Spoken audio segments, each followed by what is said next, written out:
Une amie, plus que d'autres, a compté dans ma vie. Elle s'appelait Malvida von Meisenburg. C'est une femme extraordinaire, qui s'intéresse à tout, au progrès social et politique, à la musique, la poésie, la littérature, la peinture, l'art, la nature. C'est un apôtre. Il n'y a pas d'autre mot, un apôtre du droit des femmes. Bonjour Bérangère Dautin. Bonjour Marie-Hélène. Merci de m'accueillir chez vous à Paris pour évoquer ensemble la pièce Malvida, dans laquelle vous occupez le rôle principal, qui se joue actuellement au Studio Hébertot, le théâtre d'ailleurs, dont vous assurez la direction. Oui. Cette pièce signée Michel Mollard a été mise en scène par François Michonneau, avec à vos côtés Ilyes Bouillanzard et Benoît Dugas. Enfin, je serais incomplète sans citer la voix de votre ami Jean-Claude Drouot. Mon cher ami Jean-Claude Drouot. Ah, voilà, nous sommes, il y a comment vous dire, on s'était rencontrés qu'à cette occasion-là, mais c'était un contact si vrai, si sincère, que même ne se voyant pas, c'est comme dans la pièce Malvida, on ne s'est jamais quitté. Malvida von Meisenburg est relativement peu connue du grand public, je dois dire.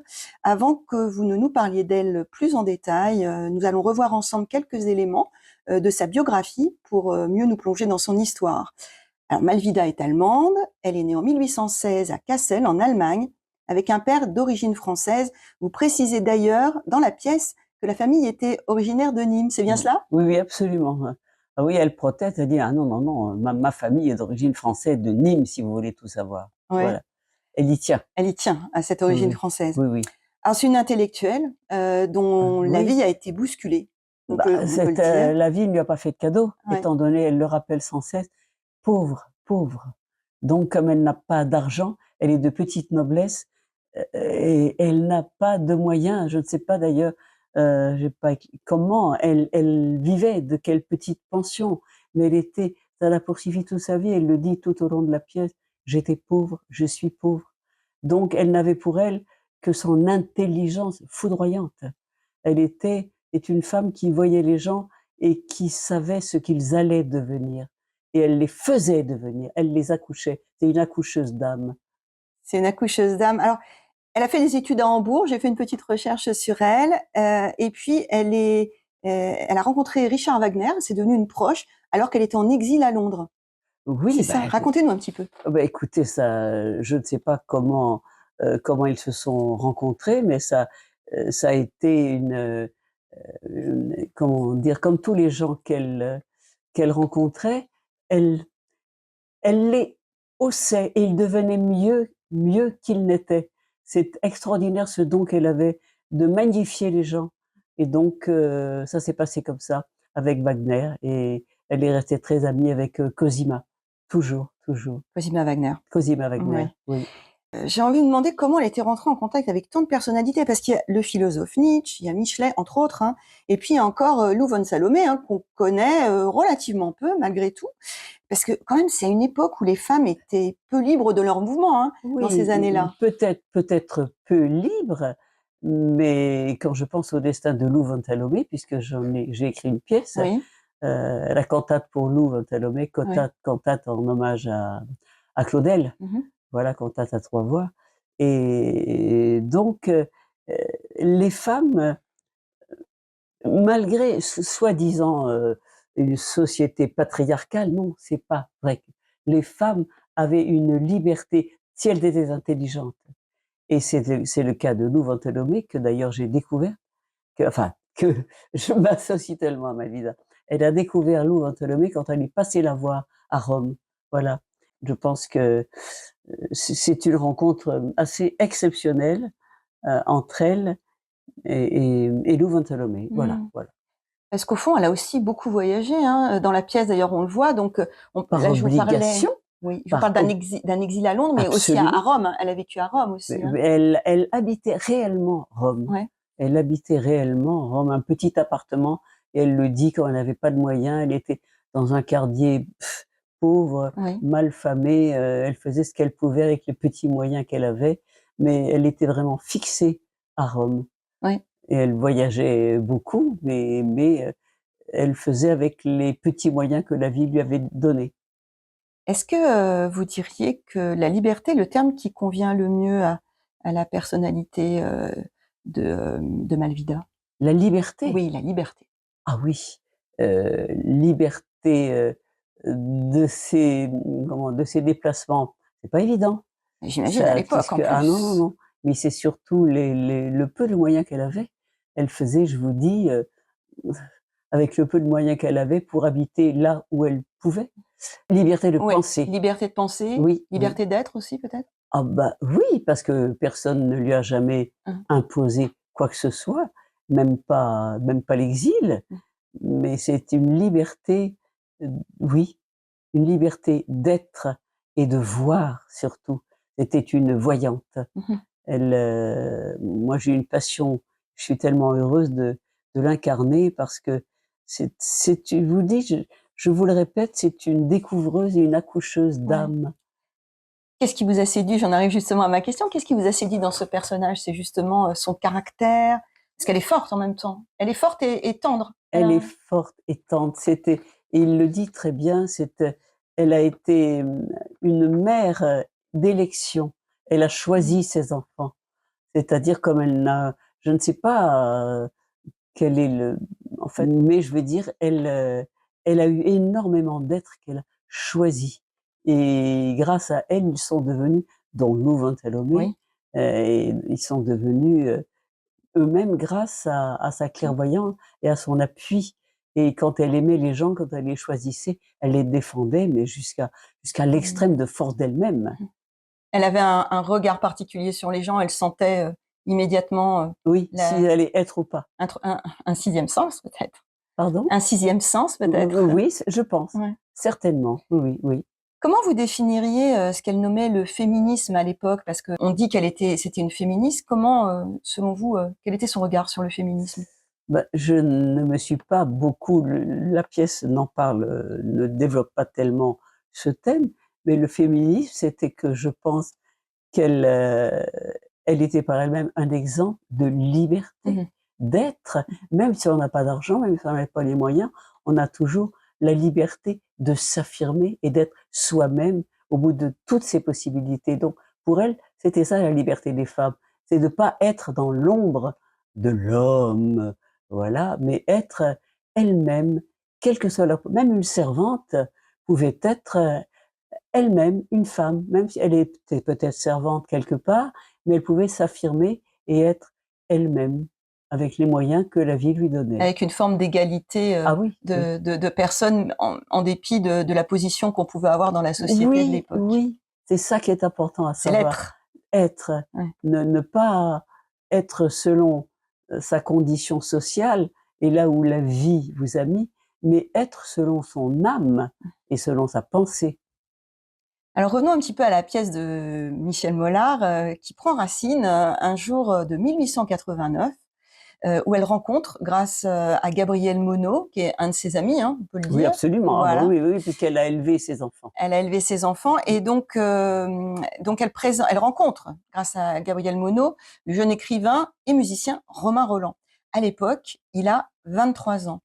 La première question que j'aurais envie de vous poser sur ce thème, c'est est-ce qu'on peut parler d'un coup de foudre amical, d'une rencontre de 2 âmes qui vont se croiser, vivre des accords, des S'unir, désaccords? 2 âmes qui vont s'unir, mais ils vont vivre des accords, des désaccords. On se rend compte qu'à un absolument. moment, voilà, se Oui. séparer, se réconcilier et ça sur une période assez courte, une quinzaine d'années. Oui, bah, Heu jusqu'à il la connaît ils avaient 50 ans d'écart, et oui, tout de même et donc malheureusement, il lui restait plus que, 14 ans, je crois, oui, c'est ça, oui. Alors, à coup vivre. de foudre amical, rencontre de 2 âmes selon vous?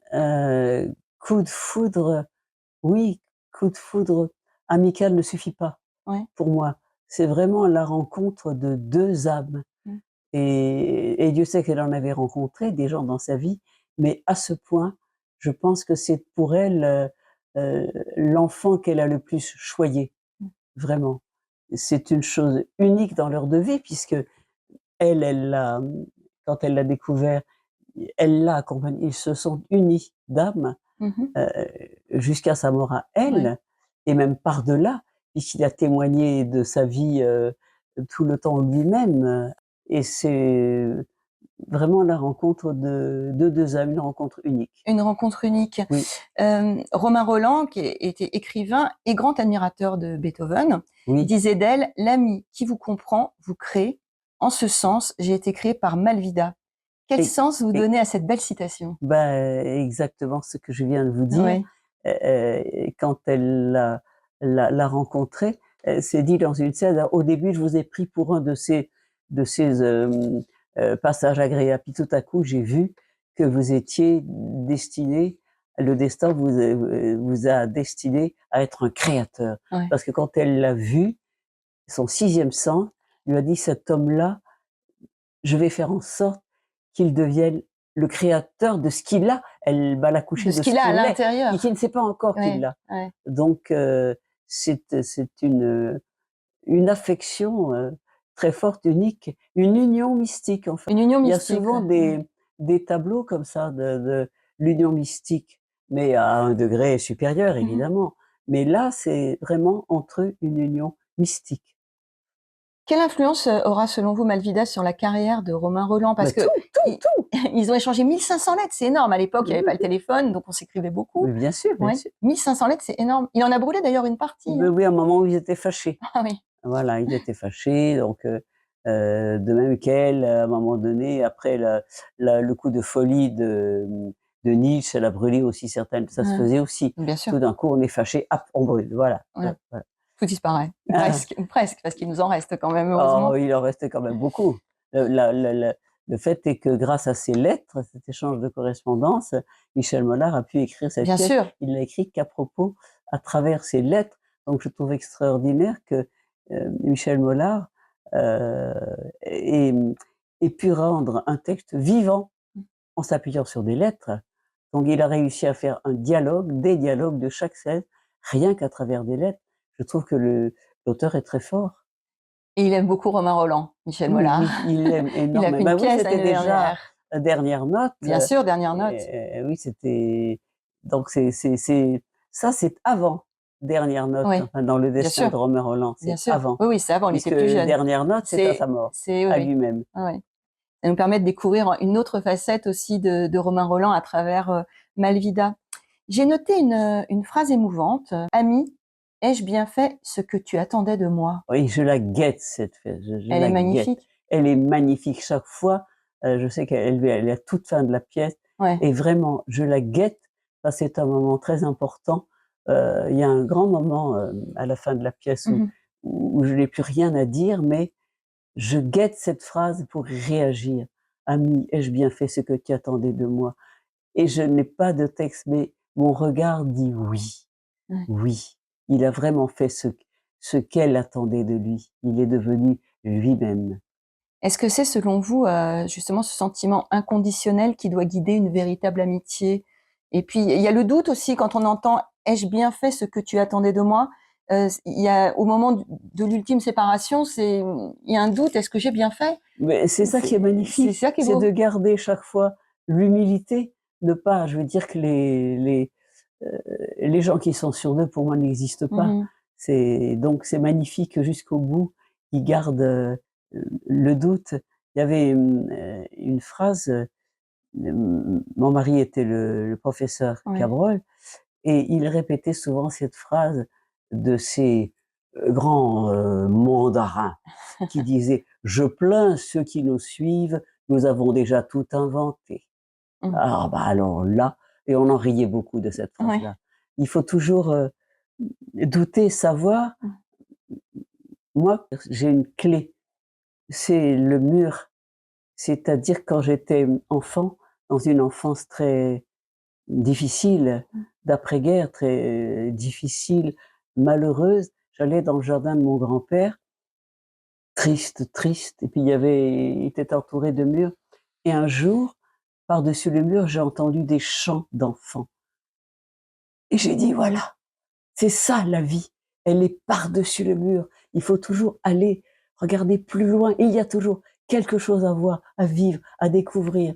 Et je ne sais pas combien de temps il me reste à vivre, ça n'a pas d'importance, mais jusqu'au bout, je chercherai ce qu'il y a derrière le mur, comme eux. Alors Bérangère, vous n'êtes pas toute seule sur scène.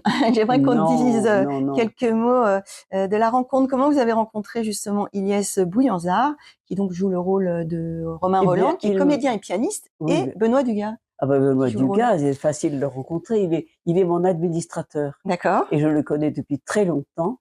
Je l'avais choisi pour être mon administrateur car nous nous étions connus au Théâtre du Nord-Ouest, que vous connaissez, dirigé par un lieu unique qui est ouvert jour et nuit, où les gens, certains comédiens qui se seraient peut-être suicidés, ont là un lieu où ils peuvent exister. Donc c'est pour moi, c'est un lieu très important, le Nord-Ouest. Et donc j'avais rencontré Benoît au Nord-Ouest. J'y jouais Hamlet, et donc je l'ai choisi pour être mon administrateur. Donc je le connaissais comme humain, comme comme débrouillard de nœuds, si vous voulez, extraordinaire, et comme comédien. Donc je l'ai choisi parce qu'il me paraissait évident dans ce rôle-là, voilà.